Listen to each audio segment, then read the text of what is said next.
नमस्कार मित्रों, हमारा टॉपिक चल रहा था राजस्थान के लोक देवता, जिसमें हमने पंचपीर पढ़ लिए थे। एक जाटों के देवता तेजा जी पढ़ लिए थे। आज हम पढ़ेंगे गुजरों के आराध्य देव देव नारायण जी, जिनको जाट भी मानते हैं और गुजर भी मानते हैं। देव नारायण जी पंचपीर पढ़ लिए थे।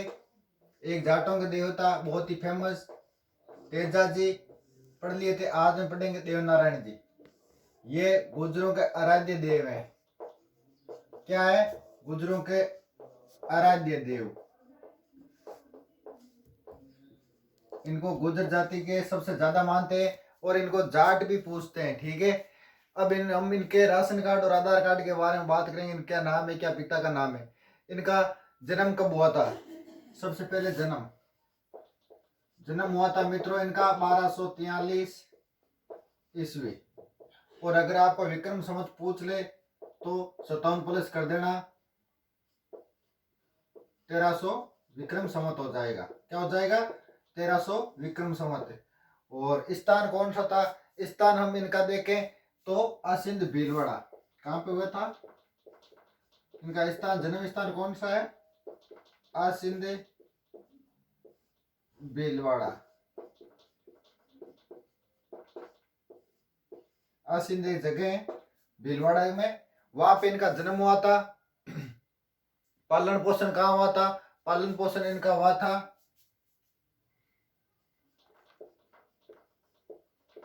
पालन पोषण हुआ था इनका कहाँ पे? देवास नाम की एक जगह है। कहाँ पड़ता है देवास? देवास पड़ता है मध्य प्रदेश, एमपी में। हम इनके जन्म की बात करें कि इनके देवनारायण जी, तो हिंदू कैलेंडर के हिसाब से कौन सा दिन था? माघ शुक्ल षष्ठी को इनका जन्म हुआ था। कब हुआ था? माघ शुक्ल षष्ठी को इनका जन्म हुआ था हिंदू कैलेंडर के हिसाब से। माघ शुक्ल षष्ठी को इनका जन्म हुआ था। इनके पिता का नाम क्या था? पिता का नाम था इनके पिता का नाम क्या था इनके? सवाई भोज।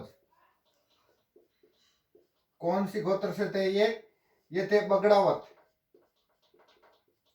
क्या थे ये? बगड़ावत थे। नागवंशीय नागवंशीय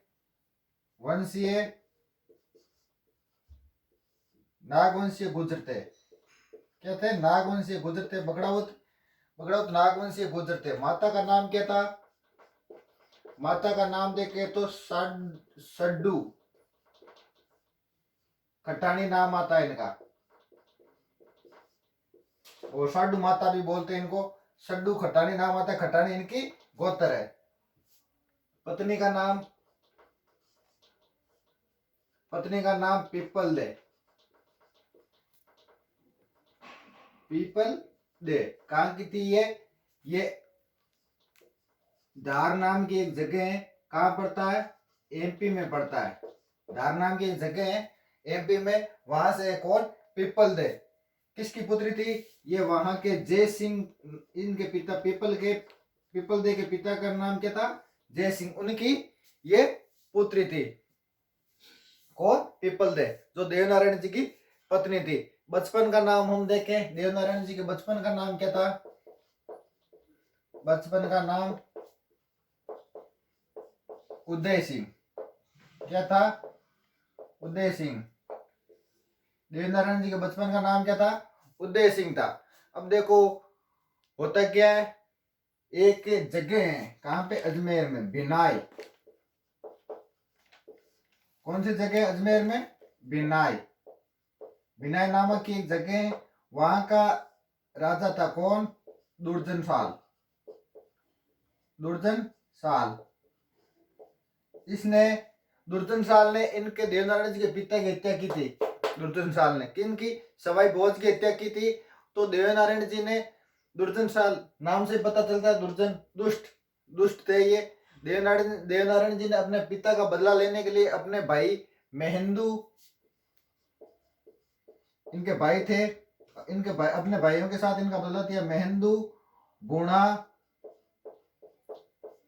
और मानसिंह।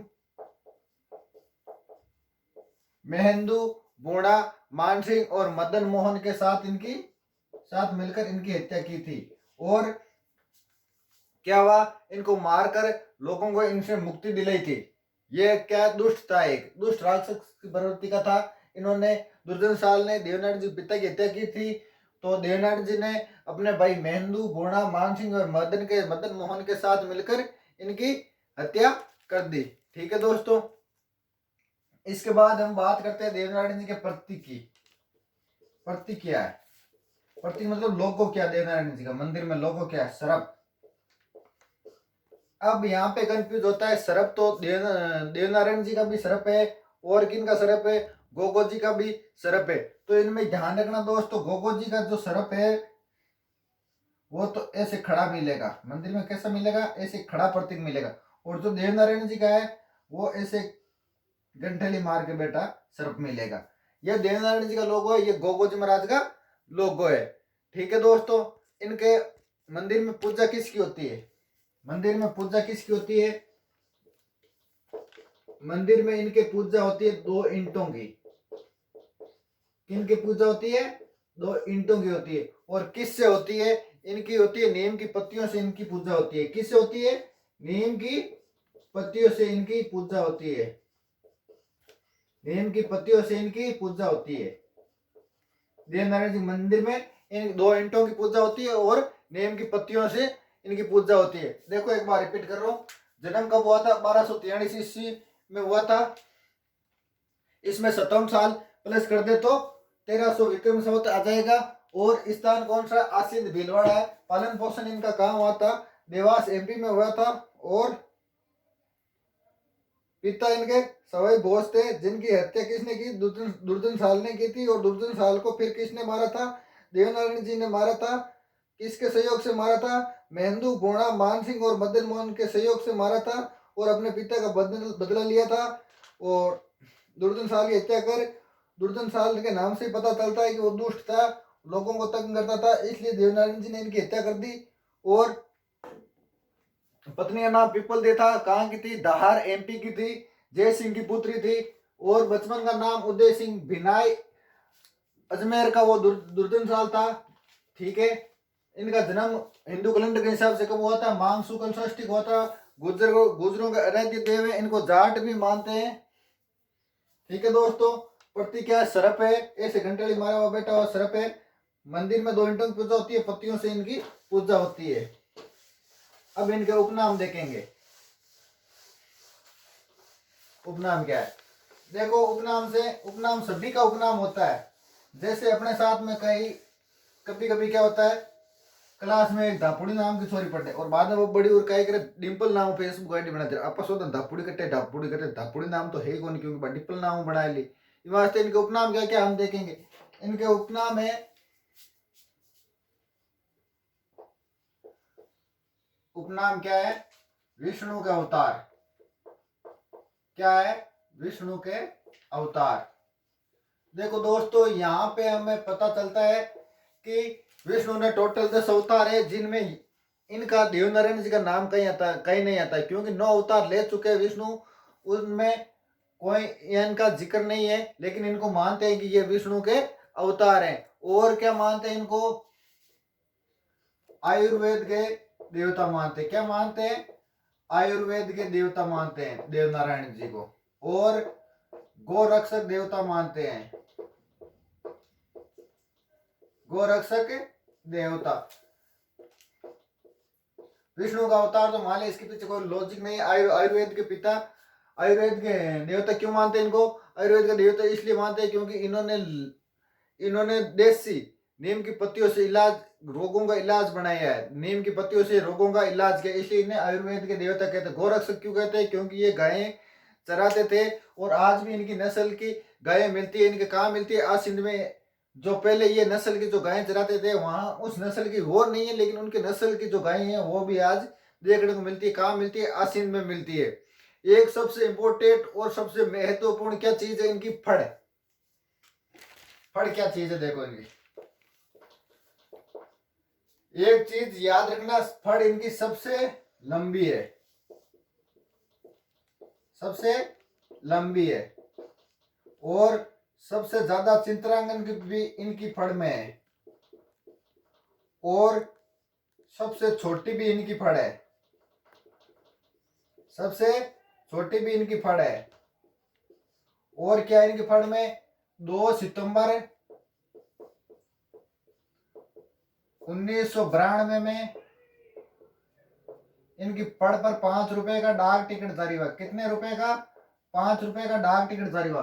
देखो सबसे लंबी कैसी है, पहले तो क्या है, अभी तो क्या है सेंटीमीटर किलोमीटर मीटर चल गया, पहले नहीं था। पहले क्या होता था कि जब बरसात होती है तो हम कहते हैं ना 4 आंगल बरसात हुई, 8 आंगल बरसात हुई, 10 आंगल, और थोड़ी ज्यादा हुए जरा आप बिलान तो नापा, और थोड़ी और ज्यादा हुए जरा आप यहाँ नापा पुटू।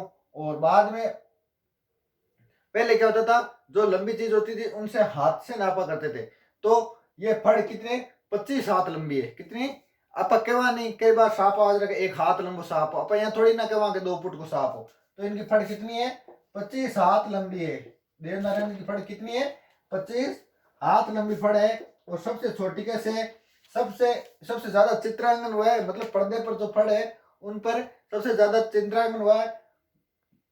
सबसे छोटी कैसी है, देखो डाक टिकट जारी हुआ, डाक टिकट कितनी होती है, इतनी सी होती है, और उस पर पूरी फड़ का चित्रांकन हो गया, मतलब 2x2। ये सबसे छोटी है, वो कितनी है, 2x2 की है, तो सबसे छोटी हो गई। और बहुत सारी डाक टिकटें छापी तो बहुत बड़ी हो गई, बहुत ज्यादा चित्रांकन हो गए। सबसे छोटी भी इनकी मानी जाती है और सबसे लंबी भी इनकी मानी। और सबसे ज्यादा लंबा सारे लोग देवताओं में नाम भी किसका था, देवनारायण जी का, देवे नारायण जी। तो सबसे लंबी फड़ इनकी है, सबसे लंबा नाम भी इनका है।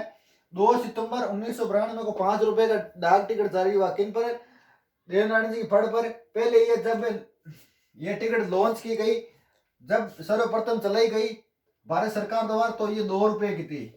भारत सरकार करेगा तो पूरे भारत में इनको पूजेंगे, लेकिन खास तौर से इनको राजस्थान और गुजरात में अधिक पूजा जाता है, राजस्थान और गुजरात में अधिक पूजा जाता है, और एमपी में भी पूजा जाता है, क्योंकि वहां इनका ससुराल भी था और वहां इनका पालन पोषण भी हुआ था। अब हम इनके बात करेंगे मेले, आराध्य स्थल, पूज्य स्थल कौन कौन से हैं, इनकी पूजा कहाँ कहाँ होती है। आराध्य स्थल, पूज्य स्थल, सबसे अधिक इनकी पूजा कहाँ कहाँ होती है।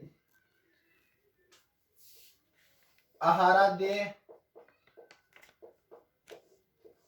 स्थल, हम बात करेंगे देवनारायण जी के आराध्य स्थल की बात करेंगे। आराध्य स्थल कौन कौन से आराध्य स्थल, देखो सबसे पहले देवमाली, देवमाली कहां पड़ता है, ब्यावर अजमेर में।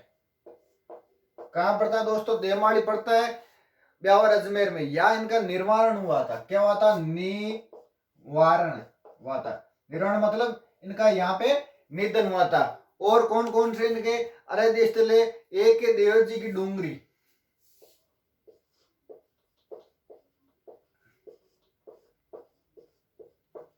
देव जी की डूंगरी कहां पर है, ये है दोस्तों चित्तौड़गढ़ में। यहाँ पर देव जी का मंदिर है और उसका निर्माण माना जाता है कि राणा सांगा ने करवाया था। राणा सांगा वही जो खानवा युद्ध में लड़ा था। और तीसरा देवधाम,